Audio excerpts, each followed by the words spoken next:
Hello YouTube, how's everyone doing? It's Professional here. Welcome back to my playthrough of the Great Ace Attorney Chronicles. I can't wait to continue playing this game for you guys, so we're going to continue from where we left off. So this is Gina's prison cell, or jail cell I should say. So Gina's right now in jail. She's awaiting her trial, and we have been granted permission to investigate the scene now. So let's continue from where we left off. The Adventure of the Unspeakable Story. Wow, there's 4 investigation parts here. 16th April, 1:26 p.m. Windibank's Pawnbrokery. Here we are again at the scene of the crime. Oh, it's Inspector Gregson. Now to thrust these representation papers in Gregson's face and see what he makes of them. Hello again, Inspector. Do you have a minute, please? What is it now? You should go home and get some rest. Here you are, Gregsy. Here are the representation papers. Your ladyship.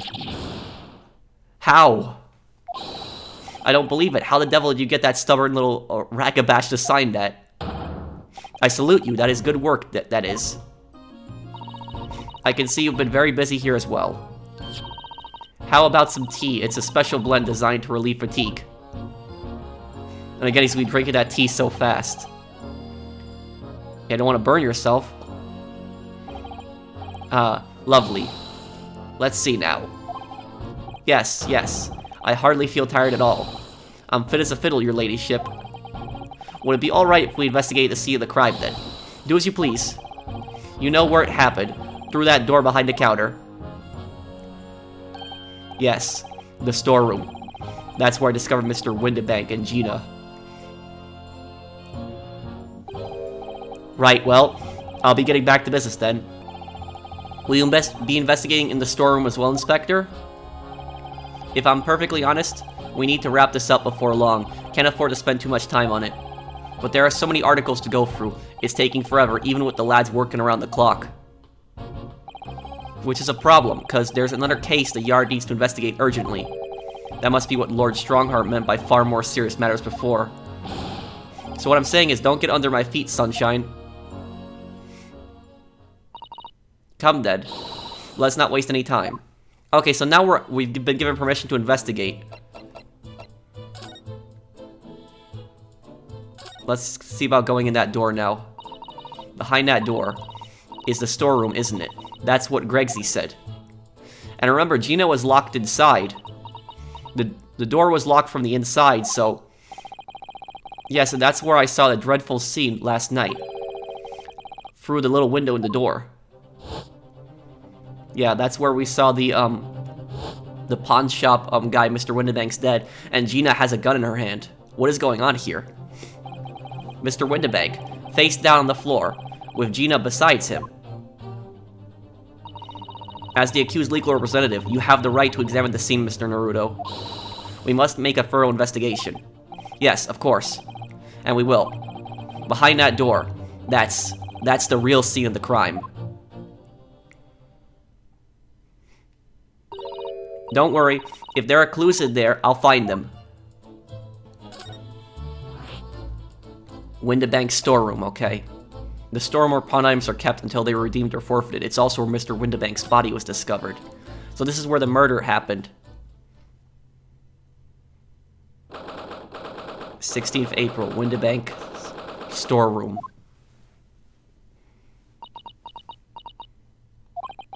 Poor Iris. She's clammed up completely. Iris is bound to find this difficult. After all, Mr. Windibank's life was taken in this very room only last night.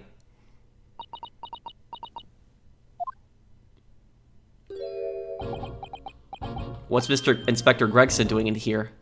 Ah. Wait, Inspector. What is it now, Sunshine? You took one look at me and tried to run away. You think a Scotland Yard inspector run away from some jumped-up little defense lawyer, do ya?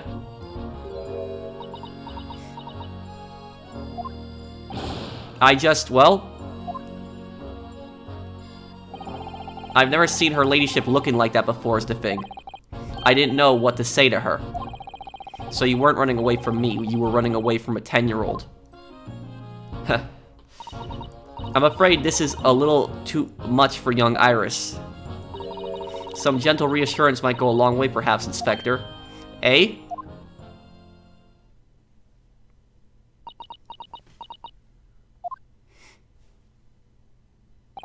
Ahem.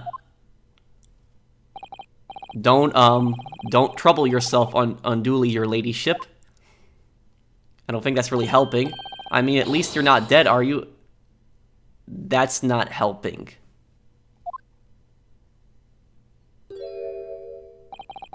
I don't think that went very well. Why? Look, I'm in the middle of an investigation here, Sunshine, and I told you not to get under my feet. And we have investigating to do ourselves. Yes. I'd like to hear more of what the socially inept inspector has to say. Oh, Hurley. And inquire into how Mr. Shome's operation is going. Okay, this is the body, where the body was. The police don't really draw chalk anymore. This is what they used to do back in the day.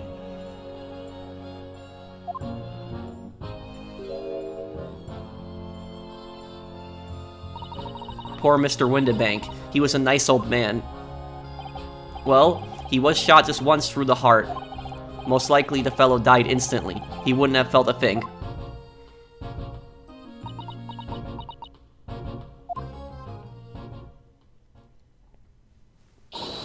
Aha! I may well be able to help you with that. What? There's nothing like the sight of blood to get the blood pumping, is there, Runo?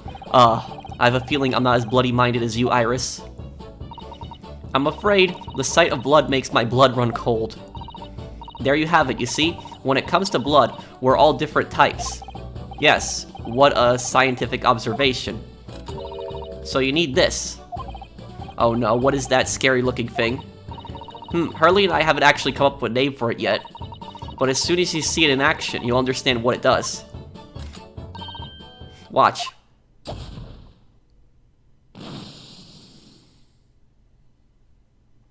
I don't think they would let you contaminate the crime scene like that. Oh, the color of the bloodstain has changed. There, does it make sense now? It identifies the blood type, I'm assuming, based on the color. Good. It works on the principle that different people have different types of blood, you see? Yes, how wonderful. The chemical it fires combines the blood and makes it change color. So you can identify whose blood it is that you're looking at in a flash. Oh, what a fabulous invention, Iris. Isn't it, isn't it? I bet Ginny would say it's bleeding great. So whose blood are we looking at then? This must be Mr. Windibank's blood. Yes, this is where he was shot, so there can't be any question of that. This could turn out to be a very valuable clue, so we simply must make note of it. A sample of blood analyzed with a specific chemical indicator developed by Mr. Shomes. Different people's blood turns different colors. Let's keep testing and adding the results of any other blood analysis to the portfolio. As long as I have a reagent left, sure. This is the gun. This is a revolver. It looks like Mr. Windibank's gun, a real one. And quite possibly the murder weapon used to take Mr. Windibank's life. What's the matter, Susie? You and Runo look like you're about to faint. Well, it's just that I've rarely seen a gun in the flesh, and I've had issues with guns in the past. But anyway, we saw Mr. Windibank with this yesterday, didn't we? I was right, it was his gun.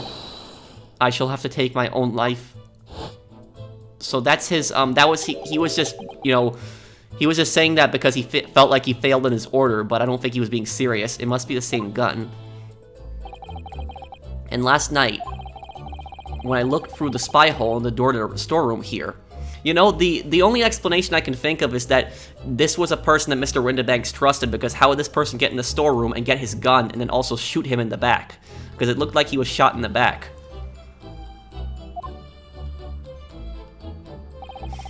That was the same gun I saw in Gina's hand. Mr. Windibank told us that he only ever had a single bullet loaded in his revolver, didn't he? Well, it's empty now. The one and only bullet he had in his gun has been fired. so we can be fairly certain that only a single shot was fired from this revolver.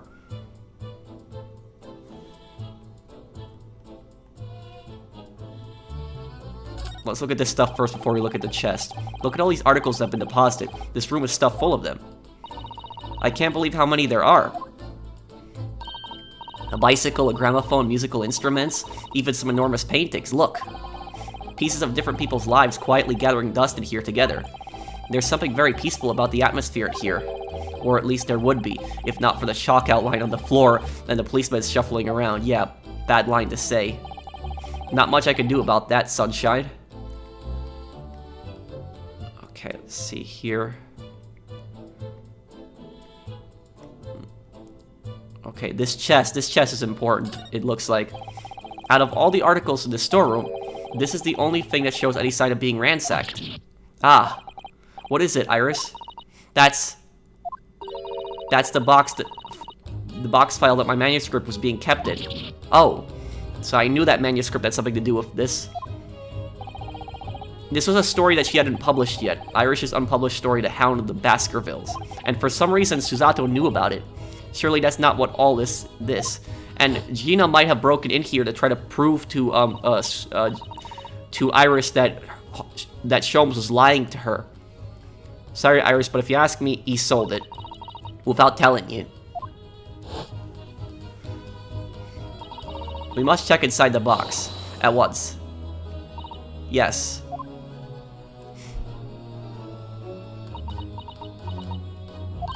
Ah. It was there. Irish's story was there. Really? It was. Well, that's good news. I think it's because Gina was trying to look in there. I think that's why. Because she was trying to defend Irish because she felt like Sholmes was lying to her, but he wasn't. And then somehow this murderer was here at the same time as that happened. That's at least what I think happened. Yes. I mean, of course, I believed Hurley when he said he deposited it here, but still. It's a relief to actually see it.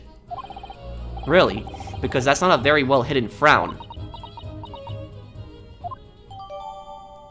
A long unpublished story that Mr. Sholmes deposited at the pawnbroker the victim, Mr. Ryunosuke. It's entitled The Hound of the Baskervilles.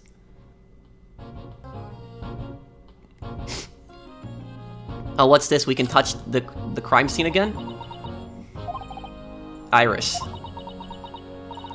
Don't worry, I'm alright. But we must find the true culprit.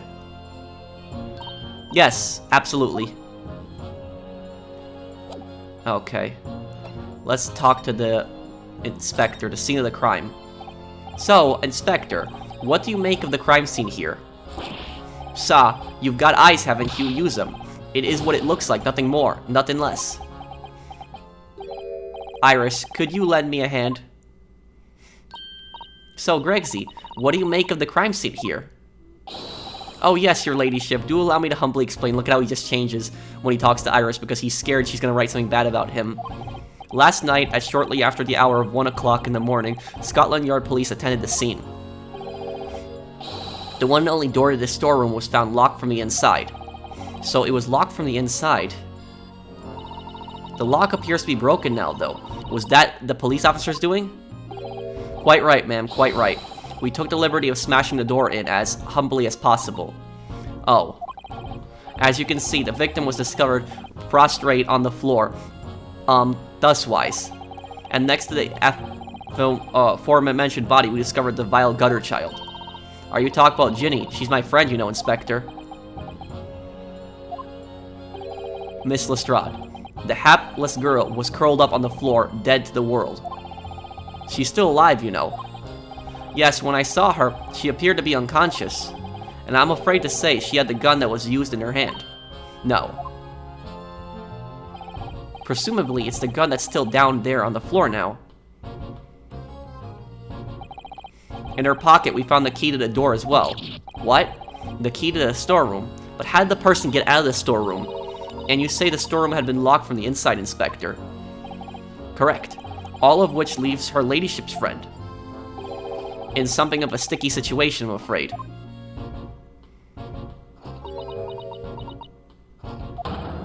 Obviously, my personal opinion is that it's all some sort of misunderstanding. Of course it is, Inspector. Of course it is. Sholmes' operation. Gregsy, do you know anything about Hurley? Is the operation finished? Is Hurley alright? Is he? The thing is, don't mince your words, Inspector, please. You don't mean to say that Mr. Sholmes is... No. The operation's done and dusted. It's just that, well, out with it. Yes, ma'am. They use something called a general anesthetic. It's the latest thing. Renders the whole body insensitive. The whole body? Anesthetized? I'm sorry for pronouncing that correctly. Is that even possible? It means the operation can be completed while the patient is fast asleep. Goodness, in the Empire of Japan, we can just manage to provide laughing gas for a tooth extraction. The trouble is, the latest thing isn't always the greatest thing, if you follow my meaning. They couldn't get the medication to work at first, so it took hours for him to nod off, or so I hear. And now that the op's finished, they can't get him to wake up, apparently. Oh my. No one knows if it's the anesthetic still in his system, or if the bloke's just plain exhausted. But anyway, all they can do is stand back and watch until he comes around again. Hurley. The moment he opens his eye to your relationship, I swear she'll get word to you. What a surprise.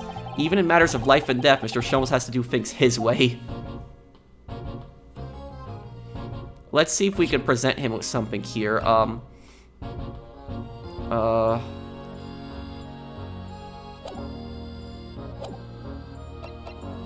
Oh, here we go. Inspector, what do you make of this? What have we here, then? A redemption ticket for an article deposited here, is it? Looks like someone ran out of the office stationery and wrote the ticket on whatever paper was to hand. Yes, this is the ticket for Miss McGilded's overcoat, the one that little diver turned up with yesterday. Oh, actually, no, it's not. Really? Think you know better than me, do you? No, but we know who had it. It was, Edgar Benedict. No, or that even is his name. I didn't mean to, Runo's right, Gregsy. It isn't the same ticket. Of course it isn't. Of course it isn't. I never doubted you, your ladyship. So what's all this about, then, if I might be so bold as to ask? This is a second ticket. A second one. It seems that McGilded, in fact, had another article in storage here at Windibanks. Is that right? I think we need to discuss this further with the inspector, Mr. Naruto. Oh, good, because he's ever so easy to talk to.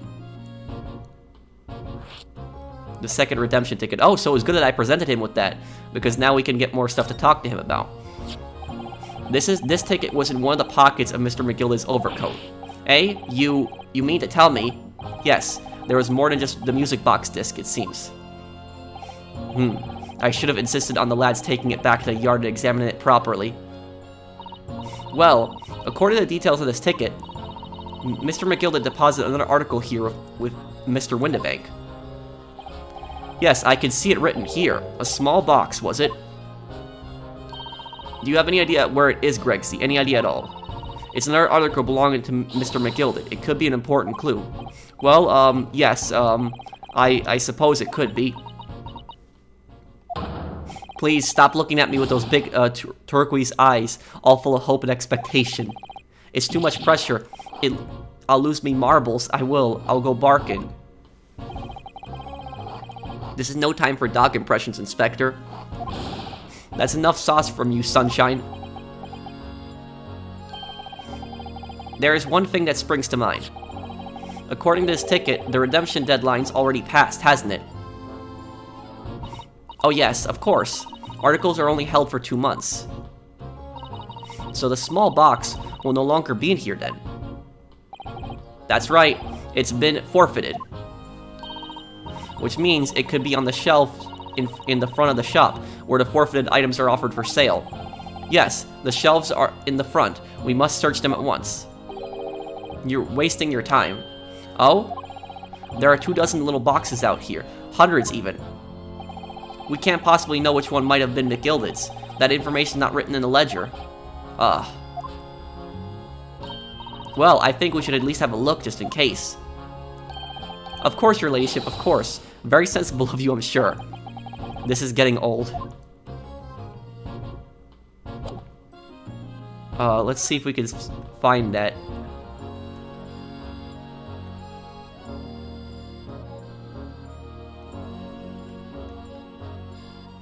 No, I guess we don't really have anything else to search here. I was assuming these boxes back here, but there's nothing to search. Let's see if we can present him with this.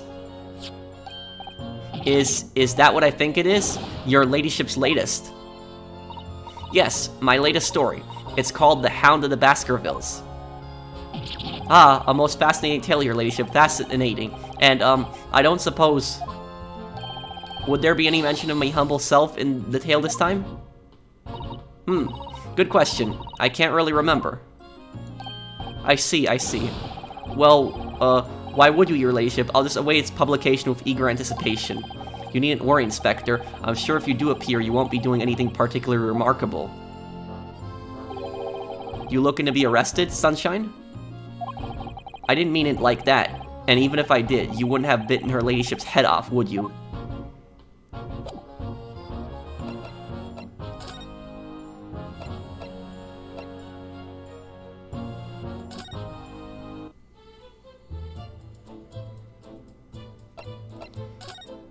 Oh, and because the ticket expired, right, that means that the item is going to be in the shop. Because when it's expired after 2 months, that means it's going to be, okay, so it's going to be one of these items here. I get it now. I just remembered. What item could it be? That's a music box. Do you have them where you come from, Runo? Yes, but I've never seen one as large as this in Japan. Oh, well, this will be a treat. Shall we have a listen? I don't think that's really good to do at a crime scene. What do you think? Isn't it a pretty sound? It's a beautiful sound, yes, but it's a little hard to enjoy when all the policemen in the room are giving you fierce looks. Never mind that. If any of them say anything, I'll tell them Gregsy to have a word. Irish Wilson, Superintendent of Scotland Yard. Okay, it's a small box that we're looking for. I wonder if it's this thing. I'm fairly sure this contraption was here yesterday as well. Here we are, though I'm not confident I can get it closed again. Oh yes, that's a folding stereoscope. Really, this is a stereoscope. Mr. Sholmes showed us a picture yesterday that you were supposed to be able to see in 3 dimensions. But for that, he used the great big contraption over there. Ah, well, that's for use in public houses and places like that. It contains a carousel of all sorts of pictures inside. But this little thing is a much simpler design for use at home. There are special shops selling prints you can use in them. I have a little collection myself. I wonder if I could make money out of these in Japan. It would beat keeping my toilet sparkling clean anyway. Okay, so that wasn't the item then.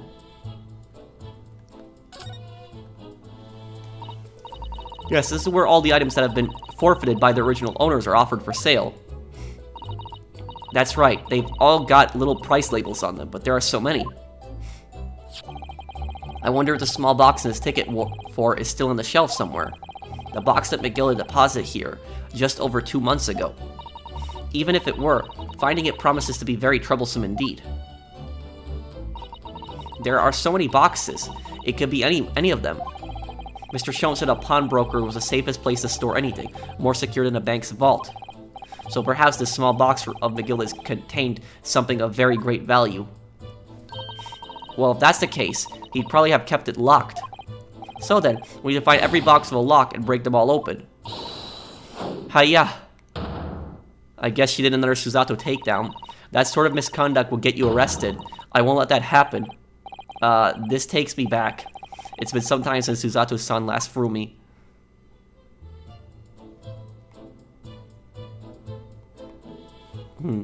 What can we do now? Let's look at this table here. There's the article ledger here, Mr. Windibank's notes, and what's this? It looks as though someone has left a little photographic print behind. Oh, look on the back. There's some writing. Is there? Oh, show us, Susie. Show us. 15 February, 10:30 p.m. Article deposited. One gentleman's overcoat. Loan amount paid, £1. Redemption deadline, 15th April, 10:30 p.m. Gentleman's overcoat, pawned for £1. Clearly, it was a very fine coat, in fact. I think. Yes, this must be the ticket for the overcoat that Ginny redeemed yesterday. And it is still wearing, which belonged to McGilded. I would never have expected the redemption ticket to be handwritten on the back of a photograph, though. It seems Mr. Windibank just used whatever piece of paper he happened to have to hand. But this photograph of a cat, it looks very familiar, doesn't it? I'm sure I've seen this exact same picture somewhere else recently. Yup, Gina gave it to us. Said that she had gotten a picture of a cat in the coat. Oh yes, you're right, very recently. It's the same as the one Ginny gave us earlier. Of course, I was forgetting that she gave us that print. Well, what are you waiting for, Mr. Naruto, to get it out? Alright, alright. Let the cogs turn.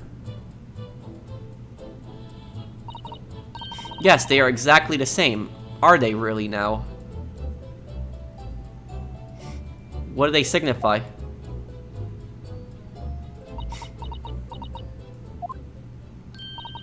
Heh, I've got it. These two photographs hide an amazing secret. A secret? What does she mean? You must tell us, Iris, at once. Heh, do you really want to know? Yes, we need you to tell us all you know about this pair of photographs.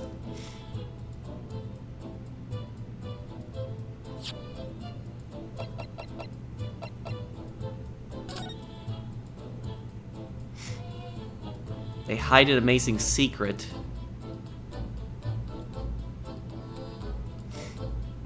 I don't know what it could be. This is an adorable little cat. I think it looks a little like Wagahai.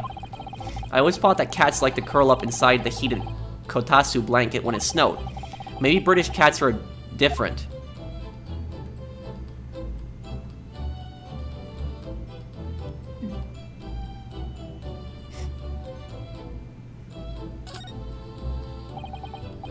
Okay, so it always talks about the cat whenever I, Let's talk to, pair of photographs. So, Iris, about these two photographic prints. The one we found here on Mr. Windibank's counter, and the one Gina gave us before. What is the amazing secret you mentioned that's hidden between these two identical prints? Is it identical? I'm just looking right now.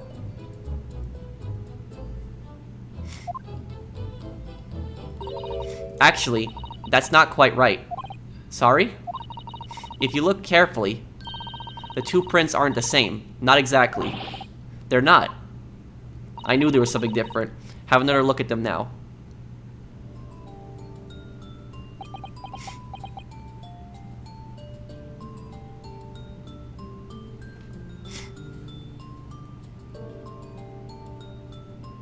What is different? The shadow looks a little different where the cat is standing. Yeah, and then that one, yeah, the tail is a little closer on the other cat to its body. Can you see that they're just slightly different from each other? I think so. It's very subtle, though. But what's the reason for the subtle differences between the two prints?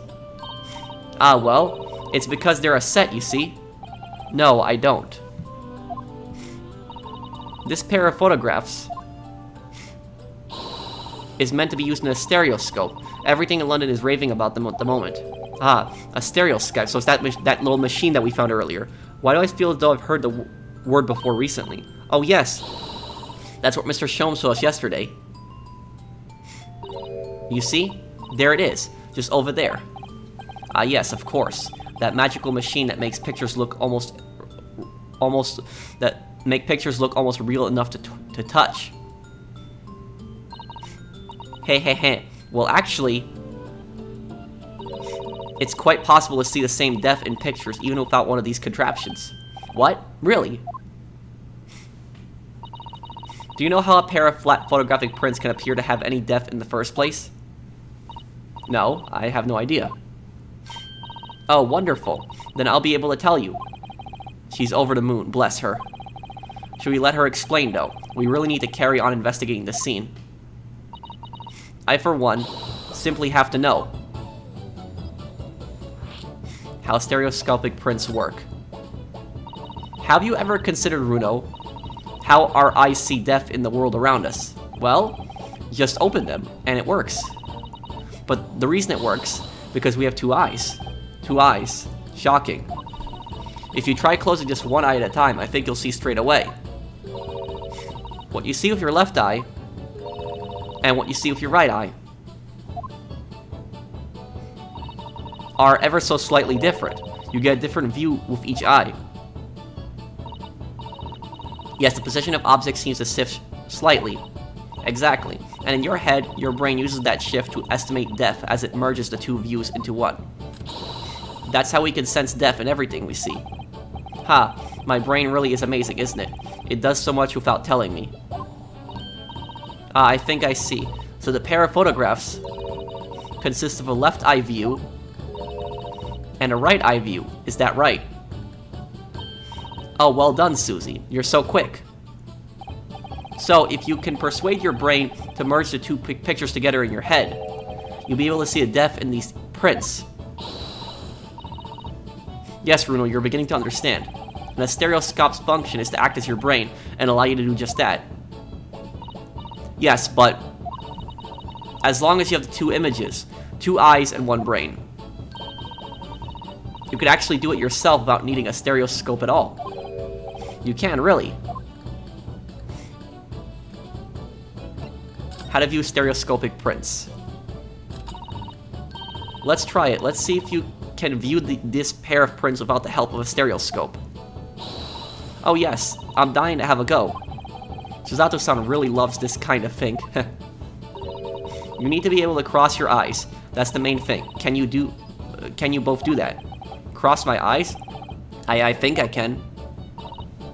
Watch me. Watch me and see if you can copy. Make your eyes do this. Alright, let me try. Are you ready, Mr. Naruto? There, how's that? Wonderful, now it's your turn, Runo. The trick is to concentrate on looking at the bridge of your nose with both eyes at the same time.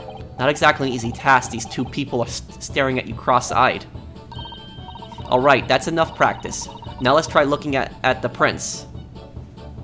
But what do these prints have to do with this? Start by staring at one print and slowly crossing your eyes. You should see two overlapping images like this. You try it now, Runo. I'm just gonna have to give it a try, I suppose.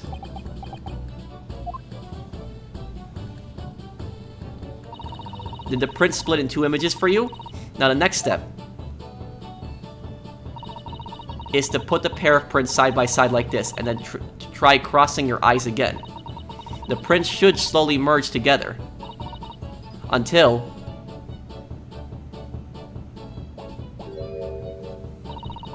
they form a new single image in the center. Oh yes! Mr. Naruto, it works. I can see in the middle now. It looks so real. Oh, I could look at it all day. I wouldn't advise that. Your eyes might start to hurt. Your turn, Runo. Pretend you're looking through the two pictures and slowly cross your eyes. Keep adjusting the position of your eyes until the two images overlap exactly in the middle. Like this, is it?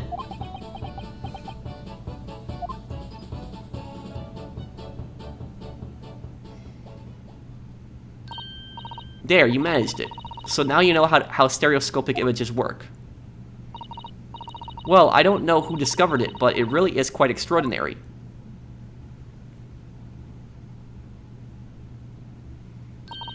So what do you think of these stereoscopic prints then, Runo? They're certainly amazing, but it isn't easy to get the whack of viewing them properly. No, some people find it easier than others. But that's why contraptions like this exist, for people who find it tricky. Oh, I recognize that.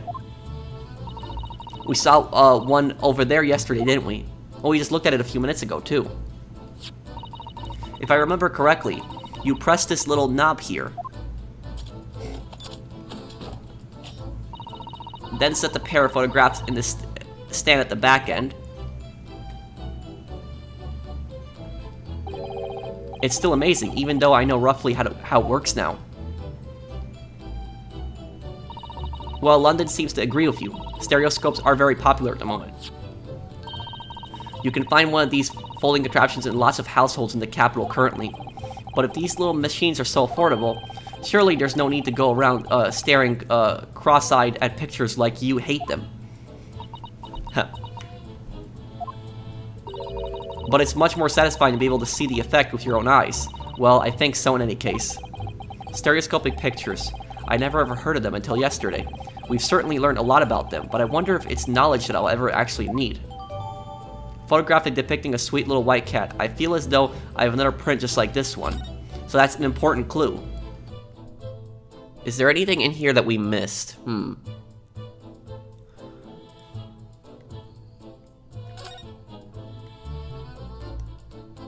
Oh, this one right here. This is that strange contraption to let you see pictures of things as if they're right in front of your eyes. It makes you think. When Mr. Sholmes gleefully showed it to us yesterday, we were blissfully unaware that any of this was about to happen.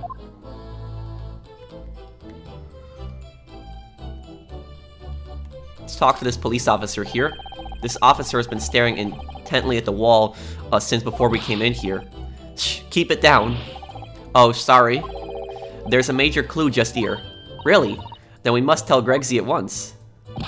But as soon as I report it, that'll be it. I'll be stuck here even longer. Stuck here? What do you mean? I haven't been home in 2 days already. I need another constable to relieve me and take over me shift. They really have a tough time, the British police. That doesn't stop us investigating though, does it? No, I suppose not. I'm fairly sure it was the calendar he was peering at. Oh right, yeah, the calendar's smashed. Look here. Oh yes, a bullet hole. And I can see the bullet is still lodged in the wall. Presumably, Mr. Windibank wasn't practicing with his revolver in his spare time.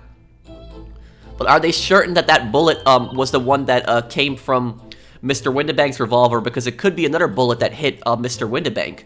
It could just be that his gun was in Gina's hand. Somebody could have shot him through the door, right? And that could have been the bullet that hit Sholmes. It could have gone through him and hit the wall, because remember, they were coming into the door when they got shot. Well, Mr. Sholmes likes to practice in his drawing room wherever he can. He's very patriotic like that. Sorry? It's all there in the Adventures of Sherlock Sholmes, you know. Isn't that right, Iris? Did I write something like that? Partly in jest, perhaps. In jest? Well, he doesn't do it often. It is quite a dangerous pastime. He doesn't do it often. He shouldn't do it once. Forget that for now, Runo. Let's examine this bullet. What's that around the bullet hole? Is it blood? A suspicious red stain on the calendar. Aha, this is where I come in. Oh, right. It's probably Sherlock Sholmes' blood. If the blood needs to be the same color as a sample from the storeroom, we'll know that's Mr. Windibank's blood. Exactly. Here we go, then.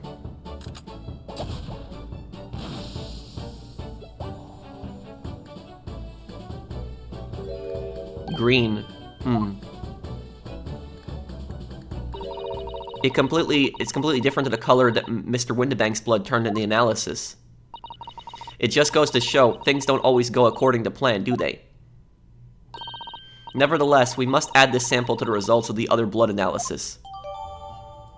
2 samples of blood analyze a specific chemical indicator developed by Mr. Sholmes. Different people's blood turn different colors. Okay, so we got that. I don't think there's really anything else left for us here. I mean, we can go back into the storeroom. And let's see if we can show that to Inspector Gregson here. Present.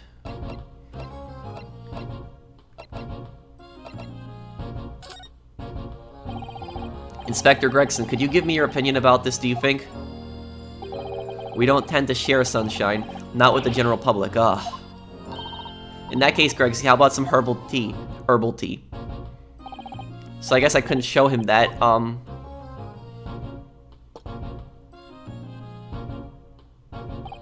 Ah, lovely. How very much. That really hit the spot, your ladyship. You don't mind sharing that, then? Inspector Gregson, could you give me your opinion on this, do you think? Okay, so I guess it's the same animation again. So I can't show him that, okay.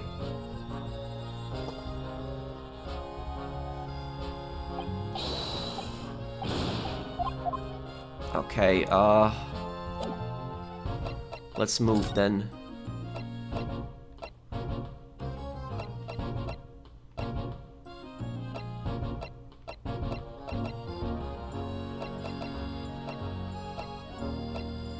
We could linger here a little longer, I think. What else could we find here, though?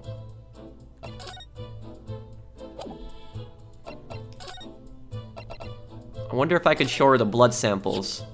I can. The way you can identify differences in people's blood like this is amazing. You really are a genius, Iris. I know. I am. If Hurley and I put our minds to it, we could really shake up Britain's chemists and alchemists. And you could shake up Japan's lawyers and judges, couldn't you, Mr. Naruto? Oh, for sure. Even if I didn't intend to.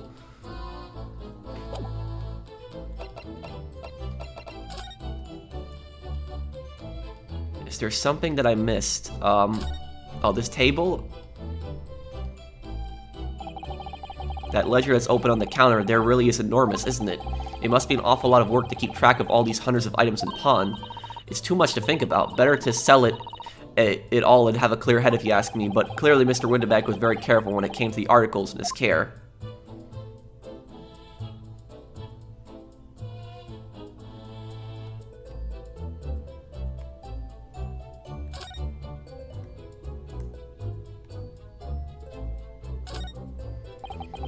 Green blood. It just seems wrong somehow. Oh, there are all sorts of different colors. There are pretty pinks and purples too, you know. Like I said, everyone's blood is different. I wonder what color my blood would turn out. Actually, I don't want to know. Yeah, probably better not to know.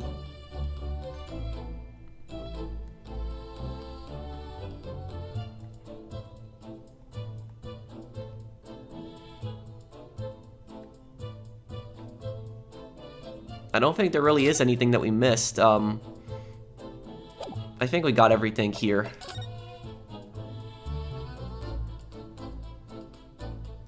If you let your concentration slip, you might miss what people say. Baker Street. No, there's that cop that was there.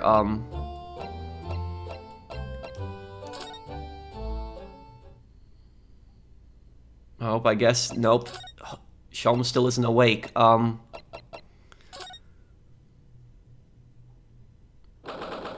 16th April, local prison, cell 13. Gina doesn't appear to be here. I believe she must be in questioning at the moment. Oh, but, wait a minute. What is it, Iris? Well, if you examine the scene here carefully, there's another possibility, isn't there? Ginny could have slipped the key from the jailer when he wasn't looking, and escaped. Oh my. Why would she do something like that? It would only make her situation worse. Calm down, Runo. I was only joking, of course. Oh. You had me worried there. I thought it was a great deduction. Yes, it must be your way with words, Iris. You're so wonderfully persuasive. Perhaps you don't fully understand the weight your words carry. Oh dear, I'm sorry. I suppose a light-hearted great detective is a contradiction in terms. Well, in the same situation, I'm sure Mr. Sholmes would have just thrown his head back and guffawed. I'm not even entirely sure that's helpful, Mr. Naruto. Well, anyway, it looks like we won't be able to talk to Gina for a while. We should try to make progress with our investigation in the meantime. Yes, come along then, Runo. Come along, Susie. Okay, where else can we go?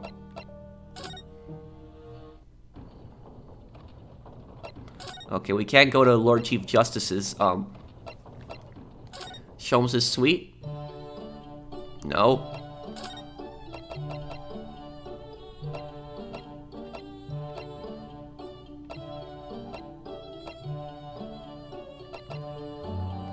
If you let your concentration slip, you might miss what people say.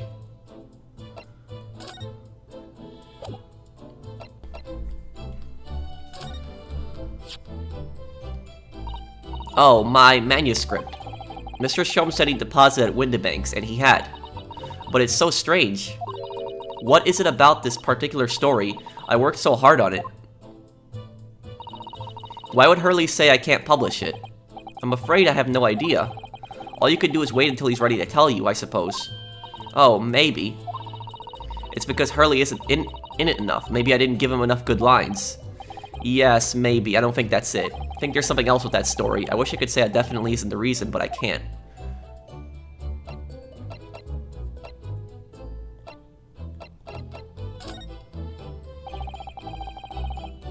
Would you mind if I show you this? Iris, it's just a boring old thing, really, but...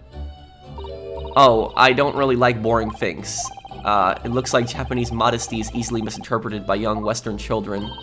I mean, who does like boring things? No one wants to be shown something boring. Come to think of it, you're always introducing things with this is boring, but it's a bad habit, you should stop it. I'll be sure to let the entire population of the Empire of Japan know on my return.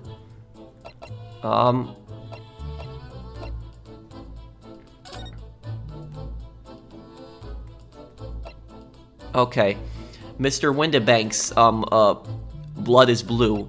Now this blood, we have no idea whose blood this is. Here. Green.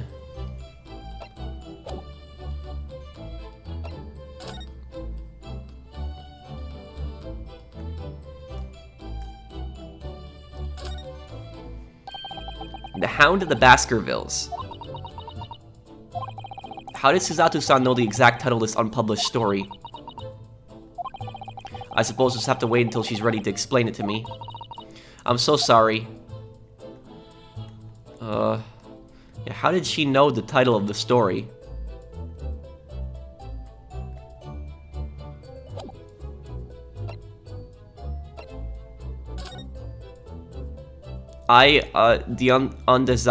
Undersigned agreed a legal representation by the lawyer here under in regard to the following incident. Defendant Gina Lestrade, alleged offense, murder of Baker Street pawnbroker.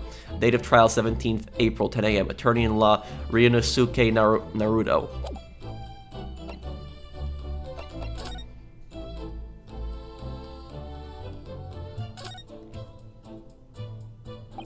Mr. Windibank appears to have used the back of this photograph to write out a redemption ticket.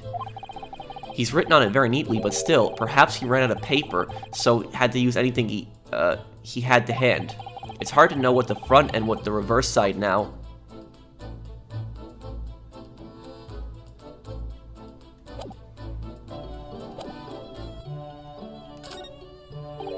Look at Mr. Shom's desk, it's completely clear. It looks totally different without that enormous machine on it. Hurley lives in an absolute mess all the time. He never notices when things go missing. Even Mr. Sholmes must have noticed that huge lump of metal is no longer there, surely. Now this really is Mr. Sholmes' faithful performing partner then. The Stravidar, the Strappy Scar, the Scarpiferius? No, it's not good. It's the Virtuoso's violin that he found in the pawnbrokeries and managed to buy it for next to nothing. I hope Hurley gets well soon. I miss hearing his violin playing already. Oh, Irish, I'm sure he will.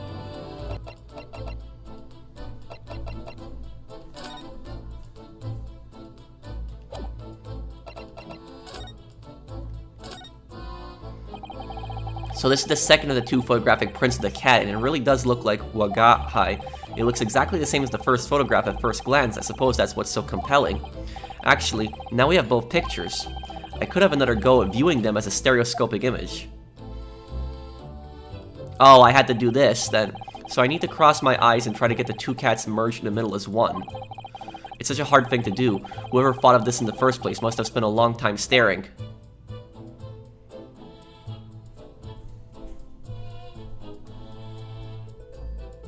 What is this on the back here? Is this blood? Mr. Naruto. I don't know if you've noticed, but there's something rather troubling here. I've noticed. The red smear, you mean? Yes, it looks like blood, doesn't it? I wonder if Susato-san had picked up on that. Well, in that case... Yes, we need Iris. We should show this to her before we forget. A redemption ticket issued from the pawnbrokery owned by the victim, Mr. Windibank. There's what looks like a bloody finger mark on it. Okay.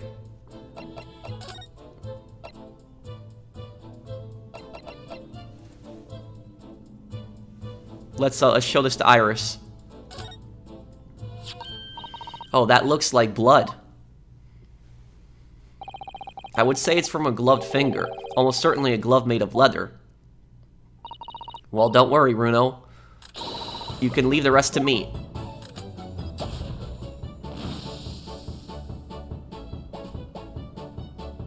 Purple, so it's a third person. Look at that. Yes, it's a color we haven't seen before, isn't it? We simply must add it to the portfolio of blood samples. It could be an important clue. Although, it would be nice to find out whose blood these different colors correspond to at some point. Well, this particular stain of blood. Oh, you've had an idea, haven't you? Do you know whose blood this is? I think I do. Yes, I have an idea whose blood it is. Not from the color it turned, but with a little deduction. That's right. I think it's clear. Iris, you know as well? You first, Runo. Who do you think it belongs to? I'm guessing Herlock Sholmes. Alright, I believe that this is the blood of...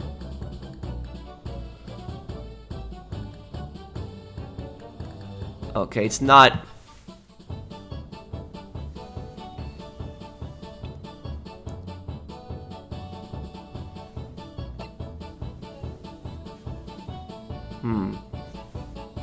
It's not Windibank.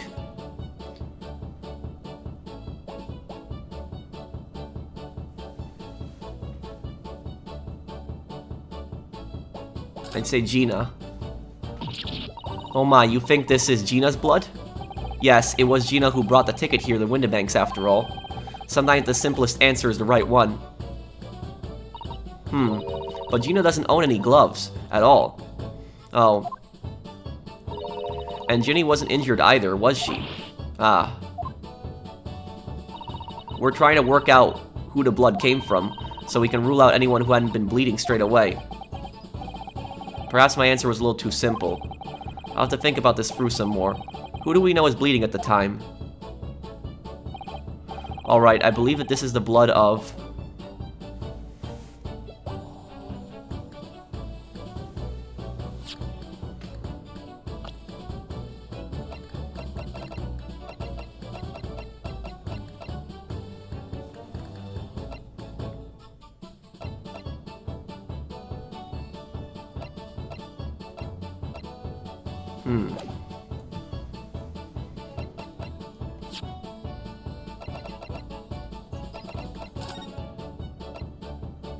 Mr. Windibank was blue.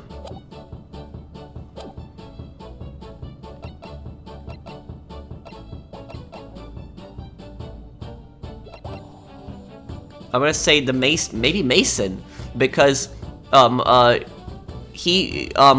must have had the pawn ticket with him at the time, and when he got blood on his hands. Maybe when he stabbed maybe he was wearing, oh yeah, because McGilden was wearing gloves. And so he got his gloves bloody when he possibly stabbed Mason. We don't know if he stabbed Mason 100%, but that's possibly what it could be. Let's see. Thrice fired Mason. You don't sound very sure of yourself, the way you trailed off there. Well, it was 2 months ago now, that case. And of course I never met the victim, so I'm struggling to remember his name. He was definitely thrice fired, though. The victim of the Omnibus case. Yes, his name was indeed Mr. Thrice-Fired Mason.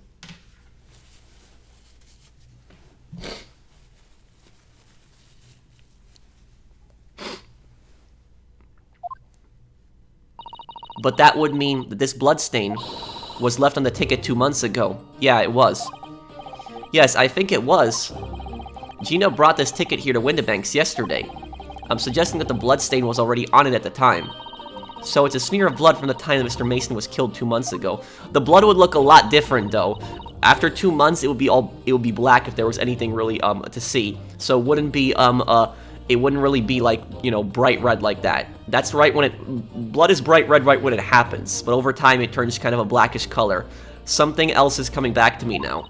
Mr. McGilded was also wearing leather gloves that night. Now Askies, what good-hearted soul wouldn't rush to help a fella bleeding from his stomach? I wasn't about to start worrying about me gloves now, was I? I reached out to give the man a hand. It certainly does look like a leather glove thumbprint, this mark. But we know that Mr. McGilded had no injuries at the time anywhere in his body, from which we can conclude that any blood on the glove belonged to the victim, Mr. Mason. Mr. Naruto, you sound just like Mr. Sholmes. Minus the quirky slip-ups, I suppose. I hope so. Yes, I think you're right, Runo. Very well. Let's make a note of this. The details of the pawnbroker's ticket for the coat have been updated in the court record. Okay, so we know that one of the bloodstains belongs to Mason now. Dong, what's going on here? The clocks? Ah, I nearly jumped out of my skin there. How could Mr. Windenbag set such a wicked trap? I doubt he set out to scare anyone. Is that really the time? I think perhaps we should pay Gina another visit soon. Oh. Her trial is tomorrow. We must establish whether or not you will be defending her. I think we should ask her one more time. She may have changed her mind. Don't you remember, Runo? You told her she could rip up the representation papers if she didn't want you to be her lawyer. Really? Did I say that? Yes, you did. The deadline for submitting the paperwork is fast approaching. In that case, we had better hurry back to the prison and talk to Gina again.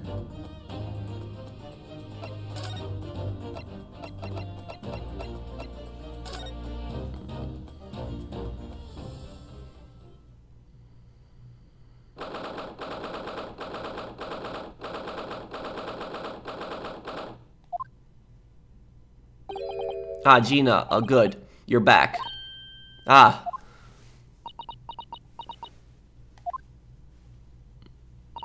The police must have finished questioning her then. Oh, how was it, Ginny? Was it awful? Eh? Oh, didn't bother me. Thank you for the papers you signed before. It meant we were able to investigate at Windibanks. Oh, right.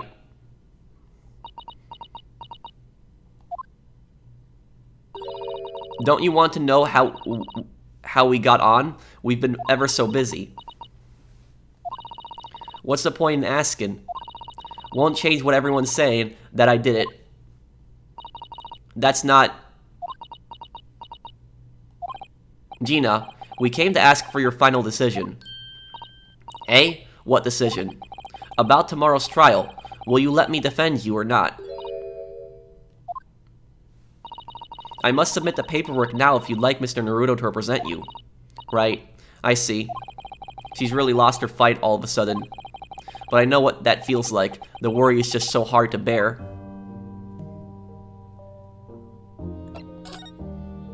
What we've uncovered.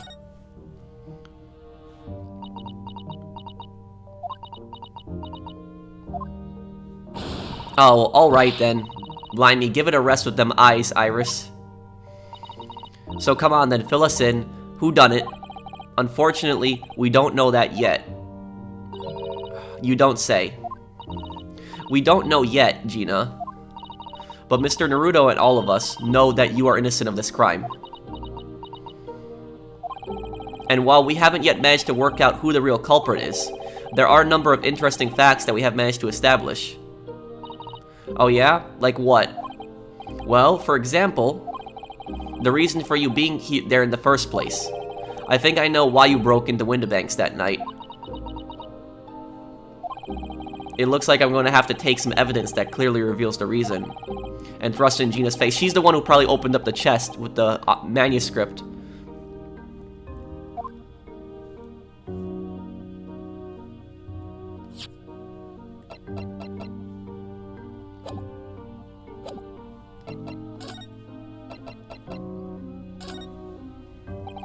We found this in Mr. Windibank's storeroom. The manuscript of Iris's latest story. Ah. Oh, right. Well, that's good then. Curiously, the storeroom at Windibank showed no signs of being ransacked for items of value or the like. With one exception. The box file that housed the manuscript. It was you, wasn't it, Gina, who broke open the box containing this manuscript last night? Eh? You were determined to find out whether or not the Hound of the Baskervilles was really there. That's the real reason you broke into the storeroom last night, isn't it? Yup, we got it. Why don't you tell us what happened, please?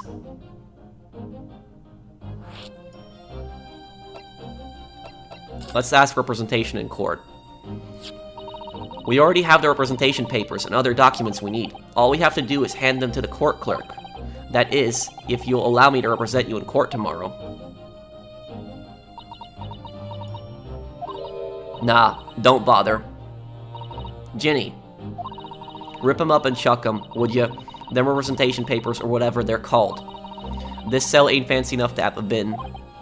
So what will you do in court tomorrow? I'll be fine on me own. I don't think you will be. Look, it don't matter. What's gonna happen is gonna happen. This is one stubborn pickpocket.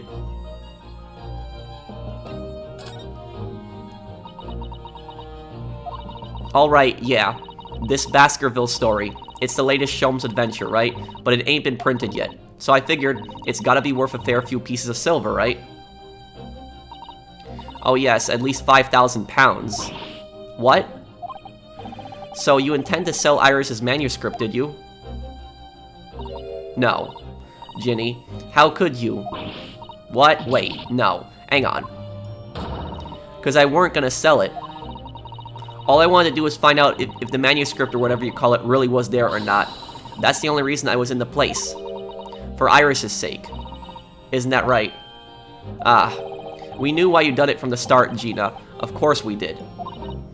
But I knew you wouldn't do anything mean like that, Ginny. I just knew it.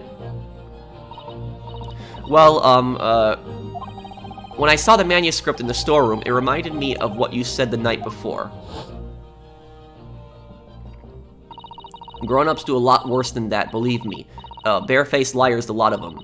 You just ain't realized it yet.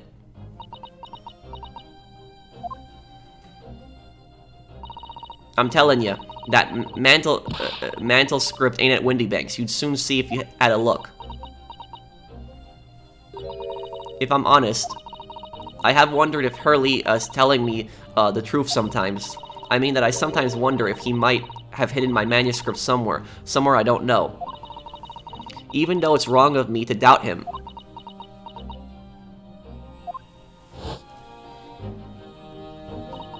Oh, Ginny. That was so sweet of you. Alright, alright.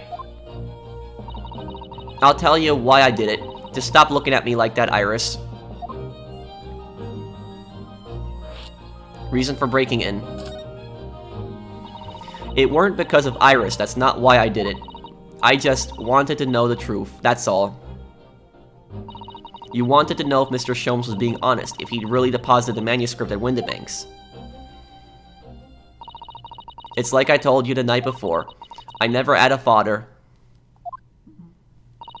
But Iris's lot ain't like mine. She's got her dad, only she can't see him. And I reckon that's gotta be harder. That's why she writes her stories. They're about her dad, really.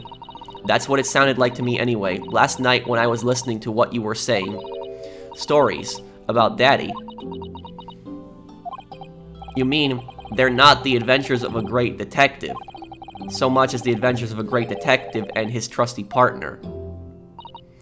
Well, that's how I see it, yeah. You're so thoughtful and so kind, Ginny. Yes, and we never fought any differently, did we? Look, give it a rest, will ya? I ate all this chummy nonsense. Did you hear? I ate it.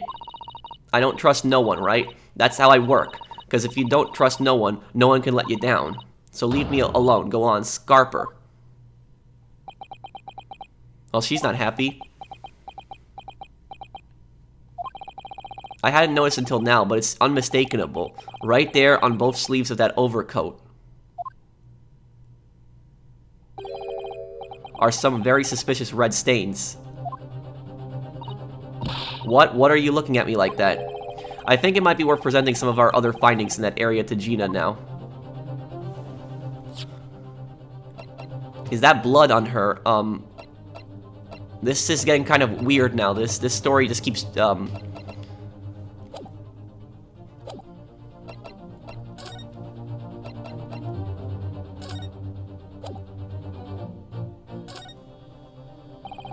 Those stains in the sleeves of your new coat, Gina. They're blood, aren't they? Not that I know whose blood yet. What? Blood, Mr. Naruto? You don't appear to have any obvious wounds yourself, though. So it could be blood that splattered from Mr. Windibank when he was shot last night. Let's not beat around the bush here. This trusty friend of mine will get results much faster than anything else. Hey, take it easy, Iris. Don't move, Ginny. I'm going to shoot.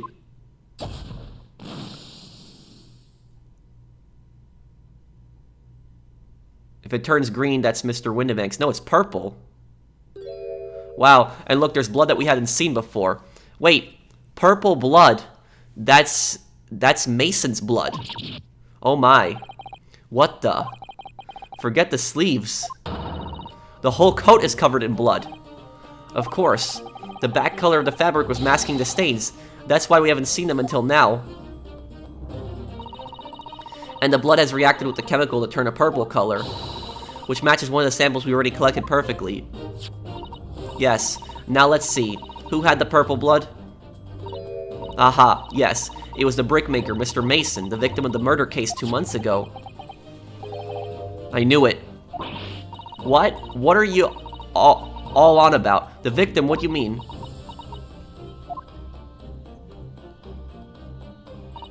It's a rather uncomfortable situation, Mr. Naruto, but I think this makes things quite clear. It means the Omnibus case is finally solved. The truth about who really murdered the brickmaker, Mr. Mason, is revealed. Oi, would someone explain what's going on? Stop telling half a story.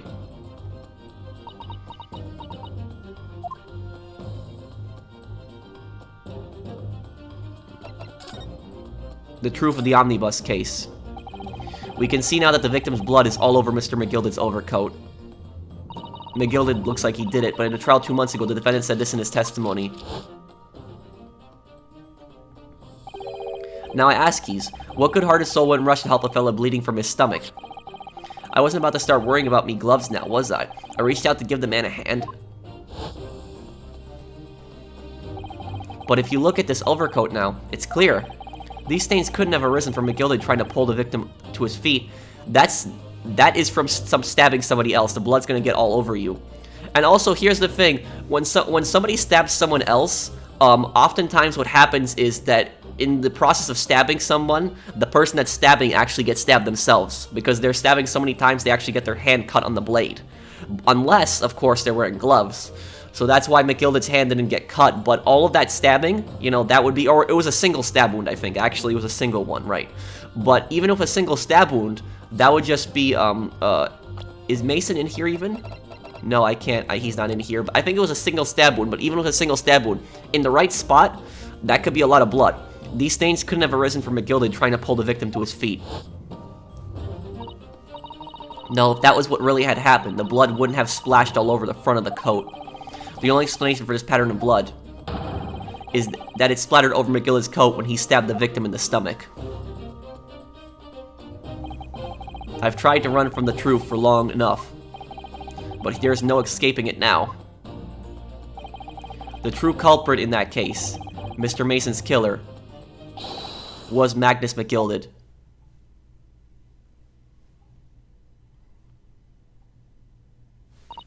Mr. Naruto, that horrible case is solved at last, and I helped the man walk free from that trial. I used all that twisted testimony and all that sham evidence to prove his innocence. How could I have let that happen?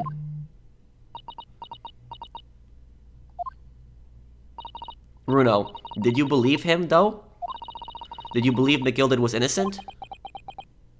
At first, yeah. I believed. Or rather, I think I was trying to believe. I wanted to. Because believing in those you represent in court is a defense lawyer's greatest weapon. A weapon.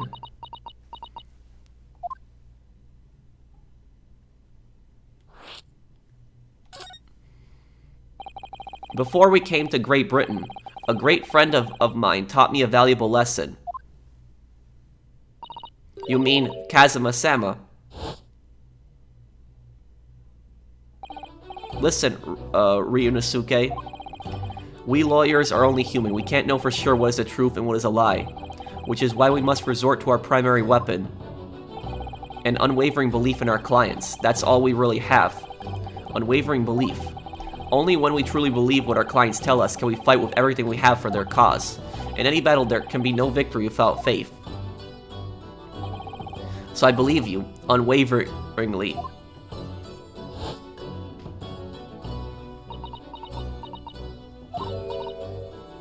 Heh. What's funny, Gina? Course, sounds like in this empire of Japan you come from, everyone must be soft. Well, come on, look at the mess it's got you into, believing in that bogtrotter. Yes, I inadvertently helped a murderer walk free. Well, at least you've learned your lesson now, eh? Believing in people's never worth it. Someone always stabs you in the back in the end. As soon as you let down your guard, you've at it. Take a leaf out of my book. Believe no one. Get hurt by no one. Gina, may I ask you something? What? I'd just like to make absolutely sure. What would you like us to do with these representation papers for tomorrow's trial? How many times have I to say it? Rip them up and chuck them away. Are you really sure that's what you want? I bet that's what he wants and all now, Mr. I'm a believer lawyer over there. Don't forget, it was me in the trial 2 months ago. I led everyone up the garden path, didn't I? And you're telling me you can believe in me after that? Not likely. Well, Mr. Naruto, a lawyer's primary weapon is an unwavering belief in his clients. He should ask her if she did it. Ultimately, it comes down to whether or not I feel I can trust Gina after everything that's happened. I trust her. Gina, let me say it again. Please allow me to represent you in tomorrow's trial. Eh? Are you half-baked? Not at all. You've not once admitted to committing the crime, have you? What's more, I believe that you're telling me the truth. Seriously, Mr. Naruto? Didn't you hear all of what I said before? I'm a born liar. Fibs just trip off me tongue, and I'm a diver, don't forget. I pulled the wool over your eyes 2 months ago and got you into all sorts of trouble. Why would you ever trust me now? I just don't get it. Gina, I do understand why you chose not to put your trust in others, but I assure you, there is more to this life than you yet realize. What do you mean? The world we live in is full of people you would do very well to trust. People who won't ever let you down. Eh? It's true that I'm just a student of law and I'm certainly lacking in courtroom experience, but I can promise you this. Whatever happens, and until my very last breath, I am completely on your side.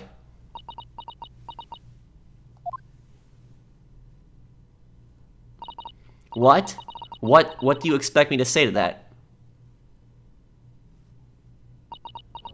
Is she crying? Then it's decided. I will take these papers now and carry out the necessary preparations for tomorrow's trial. It would be a shame to throw them away now after it's been penned with your name so beautifully. Do what you like. You Eastern lot are... I don't know what you are, I don't get ya.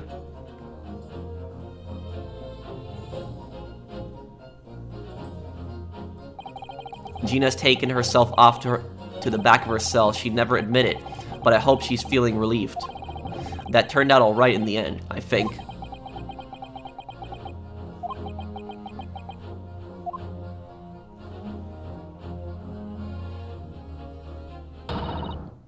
Whoever's hiding there, show yourself at once.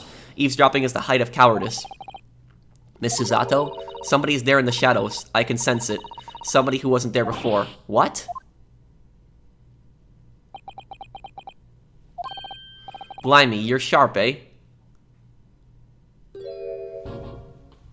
Inspector Gregson, I suppose you were using one of those mystic Japanese arts like the art of stealth I heard so much about. If anybody was being stealthy, it was you, Inspector. Gregsy? Oh dear me, I'm most terribly sorry, your ladyship. I didn't mean to startle you.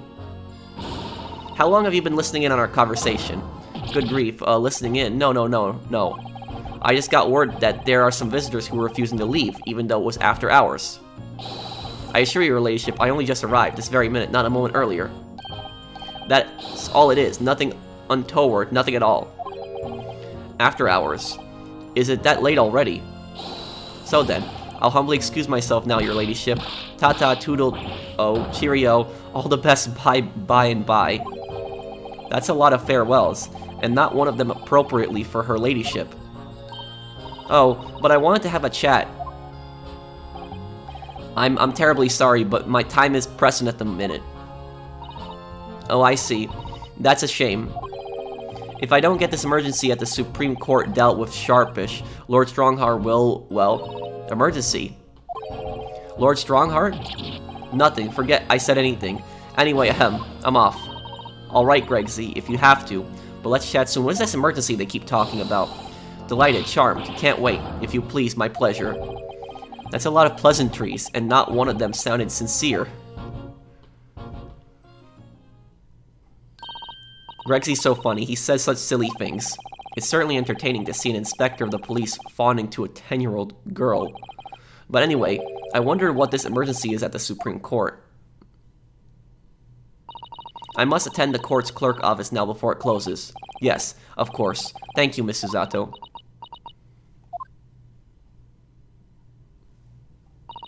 Kindly escort Iris home now, Mr. Naruto. I shall meet you there later.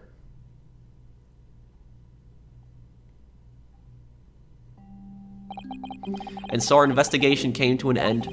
Susato-san went to file the necessary papers for my defense of Gina the following day. And then it hit me. I could no longer suppress the wretched feeling that had been gnawing away at my insides. Tomorrow, Susato-san would be leaving Britain and making her way back to Japan. 16th April, 11:13 p.m. Naruto's legal consultancy. Naruto-san, it's been a very trying day, hasn't it? I hope you're not too exhausted. What about you, Susato-san? Today has been even more trying for you, I'm sure. Mr. Shones was shot before our eyes, Gina was arrested.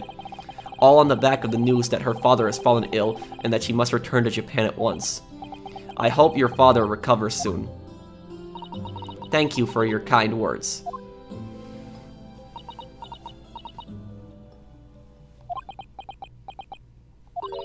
I wonder why it is that so many thoughts rage in my head like a storm, and yet I seem unable to find the words to express any of them. I know exactly what you mean. Anyway, I have one final task to complete as your judicial assistant. Once that is done, I shall make preparations for my departure tomorrow. One final task? It's just 2 months since we arrived in London, but we managed to establish this office. It was finally feeling as though we were settling in. I would be lying if I said I felt no regret. I know we've only been here a short time, but in my limited experience of the courtroom, I feel I've learned something. And what would that be? It seems to me there are many facets to people's personalities. Facets. And like a jewel, the light plays off them in complex patterns, illuminating their actions and their motives. But we see only a small number of the total facets, and what is illuminated is only a part of the whole story. What lies in the shadows? What do those facets we cannot see look like? Perhaps there are some parts we'll never lay eyes on for as long as we live. That's so true. Sometimes I feel as though I'm blind to so much. But I keep hoping that one day it will all become clear. That's all the facets will be illuminated, and I'll finally understand how everything fits together. Naruto-san, I suppose what matters is that we keep our eyes open and keep moving forward, even if the way sometimes seems dark. It's amazing to think it's been just 2 months. You've grown so much. Sorry? I've what? Oh no, it was nothing. Unimportant. Tomorrow's departure. Do you know what time you will leave London in the morning? Yes, I picked up my ticket earlier. I shall be leaving here at 4 a.m. I see. Well, I'll escort you to the station. Absolutely not. Sorry? I'm sure you realize why I couldn't possibly let you do that. You have a very important day ahead of you tomorrow. Gina's trial. Yes, I know. But every word you utter will have the potential to determine Gina's fate. You must get as much rest as possible. Even though, like me, I'm sure you will find it hard to sleep. But please, for me, do try. One final task. You mentioned one final task a moment ago. What did you mean? Oh my, I nearly forgot. Please, I want you to have this. What is that? Some huge bundle of documents? It's my notes from the case 2 months ago. The murder that was committed on the Omnibus. The McGilded case. It seems to me that this case of Mr. Winnebank's murder, of which Gina is accused, is very much tied up with that Omnibus case in ways that are not yet completely apparent. So I took the liberty of consolidating my writings about the case for you. So she put everything together in that binder with everything else she's had to think about. So Zato-san still managed to do this, and all neatly laid out for me in her beautiful handwriting. It was my pleasure. I can only hope that it will bolster your case tomorrow for Gina. Wonder who the prosecutor is going to be. If it's going to be Barrick again. Thank you so much, Zato-san. I will do my best to use it wisely. You really are the best judicial assistant in the world. Well, that's extremely flattering. But I'm sorry to say that I've been a complete failure. Sorry? I didn't quite catch what you said there. Oh. Ignore me. I was just mumbling to myself. What did she mean by that? The McGilded case notes have been entered into the court record.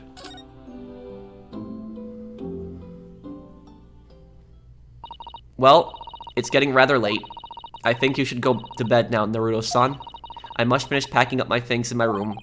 Susato-san, I wish you the very best of luck tomorrow. Good night. Wait, there's something I need to say. She threw me to the ground again. What was that? A secret technique of mine. The Susato shutdown. Shutdown?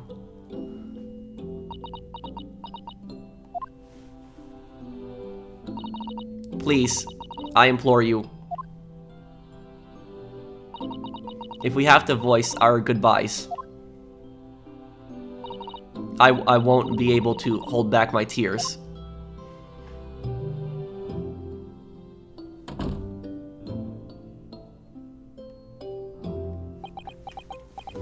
So I guess she's leaving for Japan now, in the morning, or really early in the morning, 4 a.m.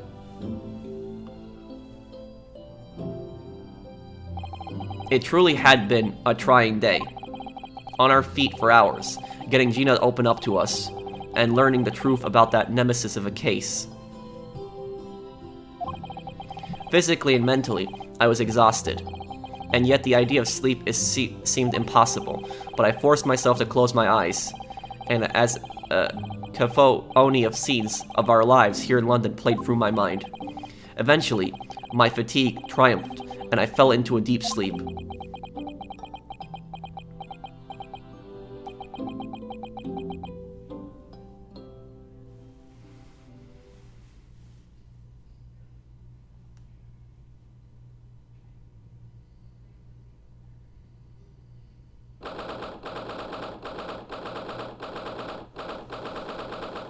St. Sinner's Hospital, Ward 3. Yes, I quite understand. That is a great weight off my mind.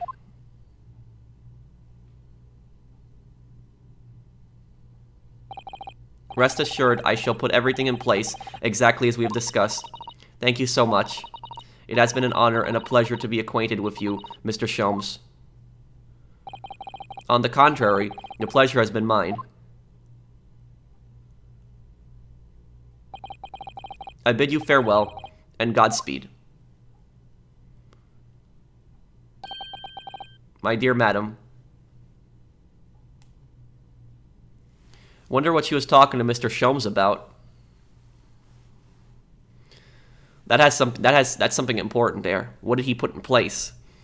So, to be continued. So I guess we'll leave it off here, guys. So, thank you guys for watching, having a lot of fun with this. The next part's going to be probably the best part coming up, which is going to be the trial. Who the prosecutor is, what's going to happen at this trial. There's going to probably be a lot of witnesses, a lot of lies at this trial coming up, a lot of testimony to break. So thank you guys for watching. See you guys in the next one. Take care, everyone.